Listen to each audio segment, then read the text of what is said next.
என்ன புதையலா? இல்ல உங்க வீட்டுக்கு எடுத்துன்னு வரணும் இதெல்லாம். எங்கள் வீட்டுக்கு எத்தனை வரதா? அப்படி என்ன இருக்குது? ஓப்பன் பண்ணி பார்ப்போம். என்னது இது? ஹேர் பேண்ட் என்னமோ. எங்கே மாட்டு? சரி அப்புறம் அப்படியே மாட்டிட்டு எடு. இதோ. இதானே தெரியுது. ஆ இதா. இதோ. இது எத்தனை கிளிப்பு உனக்கு ஹேர் பேண்டு?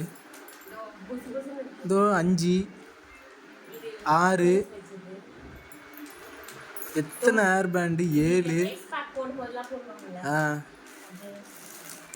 அவ்வளோதான். அப்புறம் பிளெயினா இருக்கும்ல. ஒரு ஃபேன்சி ஸ்டோரே வச்சுருக்க. இதெல்லாம் இன்னும் ஓப்பன் கூட பண்ண மாட்டேன். சரவணால வாங்க. அதான் ஃபேன்சி ஸ்டோரே உள்ளே வச்சுருக்க நீ. இது வந்து இது இங்க ஒன்று மாட்டிட்டு இருக்கு. அது பாடி ஆ இப்படி மேலே இப்படி